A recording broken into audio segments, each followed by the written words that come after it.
जब हमारे पास space curve में बेंडिंग और ट्विस्टिंग हो तो स्पेस कर्व में टॉर्सन्स दिखाई पड़ता है, या मैथमेटिकली हम कहें तो स्पेस कर्व के किसी भी पॉइंट पर टॉर्सन्स उस पॉइंट पर बायोनॉर्मल के डायरेक्शन में होने वाले चेंजिंग को बताता है। और हमने यहाँ बायोनॉर्मल को सियान कलर में दिखाया गया है। मान लें कि हमारे पास पी पॉइंट पर एक टेंजेंट और एक बायोनॉर्मल है। टेंजेंट को हमने बैगनी कलर में तथा बायोनॉर्मल को हमने सियान कलर में दिखाया है। जैसे जैसे ये मूव करेंगे वैसे वैसे इन बायोनॉर्मल के बीच कोण, या कहे तो इनके बीच का डायरेक्शन बदलेगा। अगर हम इनके बीच के कोण को आर्क के रिस्पेक्ट में मापे तो इसी आर्क रेट ऑफ रोटेशन को टॉर्सन्स कहते हैं। इसे टाउ से प्रदर्शित करते हैं और टाउ इक्वल टू होता है D theta upon D S.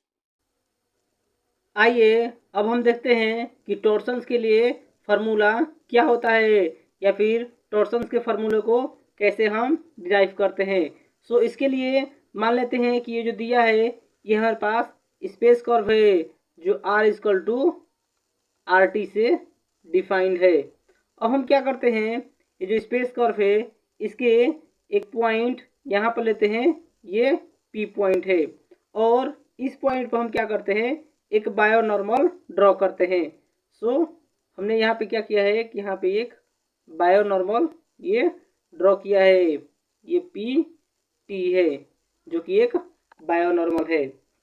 मान लेते हैं ये जो बायोनॉर्मल है ये डिनोट किया जाता है ये बी से, एंड पी के जस्ट एक नेबरिंग पॉइंट हम लेते हैं, यहाँ पे एक क्यू पॉइंट लेते हैं, और इस क्यू पॉइंट पर हम एक बायोनॉर्मल ड्रा करते हैं। दैट इज यह बायोनॉर्मल क्यू एस है, और इसे हम लिखते हैं बी प्लस डेल्टा बी से डिनोट करते हैं। और ये जो पी क्यू आर्क है मान के चलते हैं कि इनके बीच का जो डिस्टेंस है वो डेल्टा एस है। चूँकि यह पी टी एक बायोनॉर्मल है तो यहाँ पर हम क्यू पॉइंट पर पी टी के ही पैरेलल एक और इसके पैरेलल एक लाइन इस प्रकार से हम खींच लेते हैं। ये हुआ पी क्यू से खींचे तो क्यू, और ये मान के चलते हैं कि ये आर है। और ये जो बायोनॉर्मल है, दोनों बायोनॉर्मल इनके बीच का कोण हम लेते हैं डेल्टा थीटा ले लेते हैं, कि इनके बीच का जो कोण बन रहा है डेल्टा थीटा बन रहा है। आइए हम इस बात को यहाँ पर लिख लेते हैं।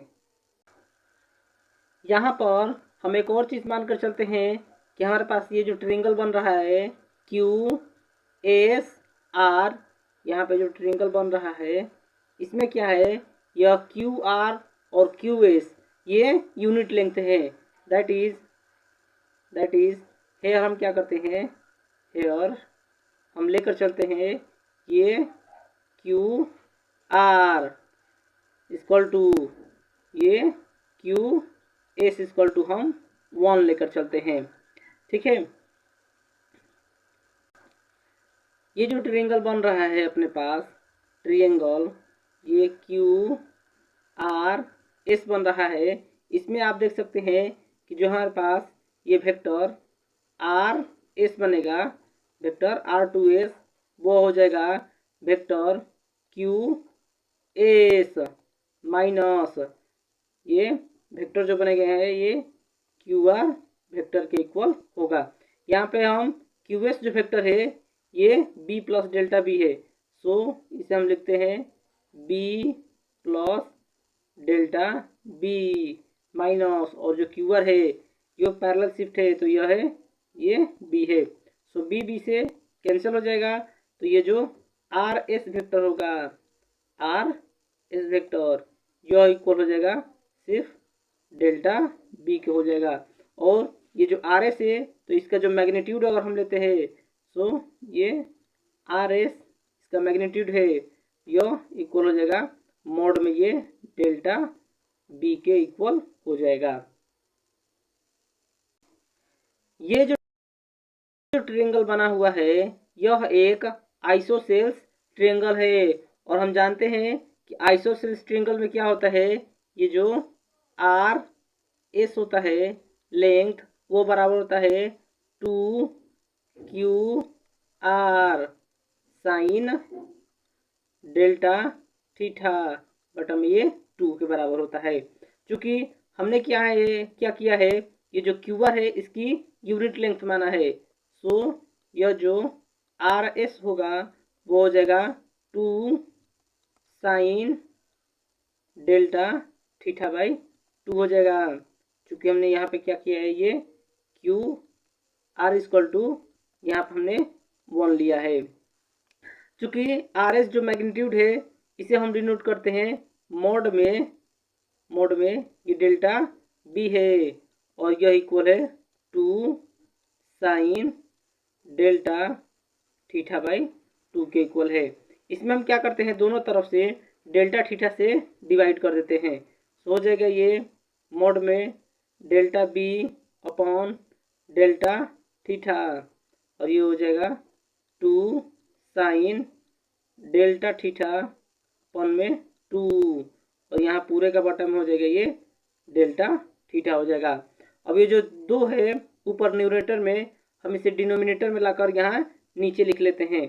तो हो जाएगा ये delta B upon delta theta mode में और ये इक्वल हो जाएगा ये साइन डेल्टा थीटा बाई 2 और इधर पूरे का बटा लगेगा डेल्टा थीटा बटा में ये 2 हो जाएगा। अब हम इसमें लिमिट ले लेते हैं। सो लिमिट ले लेंगे तो क्या हो जाएगा अपने पास, यह